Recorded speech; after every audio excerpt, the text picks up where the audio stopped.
In this short film, made during an angio, the right coronary artery, at left hand, will be filled with contrast medium using a heart catheter. Before we start the film, I want to show you the most important result of this examination in advance. You can see a severe narrowing, a stenosis, in the midsection of the artery. Now let us take a look at the angio.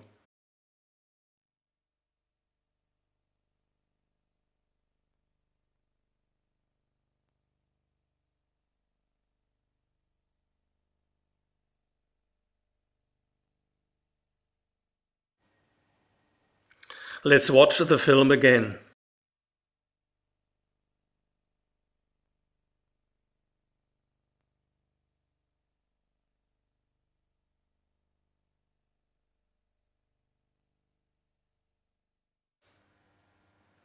I will now show you a series of photos taken from the angio so that you can study the procedure in detail. Here is the first photo. At the upper edge of the picture you see the heart catheter with its curved end still empty of contrast medium. Now the contrast medium starts to appear. You can see the roughly S-shaped form of the upper section of the artery, marked by contrast medium. This is the most intriguing photo. Why is this? The most important feature is the dark strip marked at the bottom left of the photo. This shows contrast medium in a section far beyond the stenosis. Nothing can yet be seen of the narrowing itself. Despite this, a section of the coronary artery far beyond the stenosis is already filling up. Here for the first time the stenosis, circled, appears. This is the same photo. The narrowing can be vaguely recognized due to the descending flow from above, but mainly as a result of the ascending flow from below. Things now become clearer. This stenosis hardly allows a single drop of blood to pass. The stenosis allows practically nothing to pass. It's not the case, as a layperson might assume, that the blood somehow manages to squeeze through the bottleneck and struggles to fill the lower part of the artery. Yet it is exactly this section beyond the narrowing that is well filled. The blood must come from somewhere.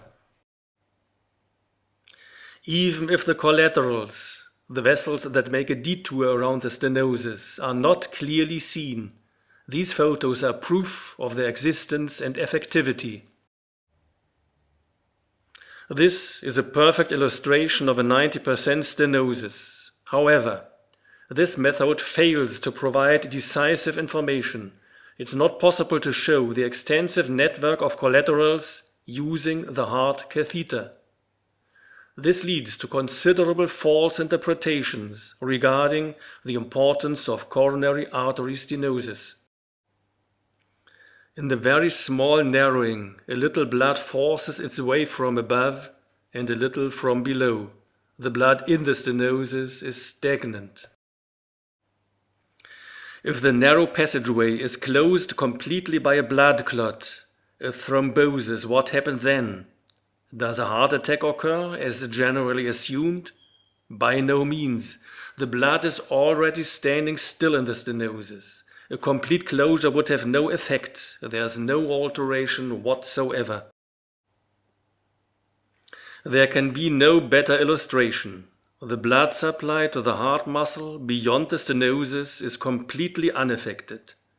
The right coronary artery is clearly and powerfully displayed far to the regions of its finest branches. The stenosis does not damage the heart.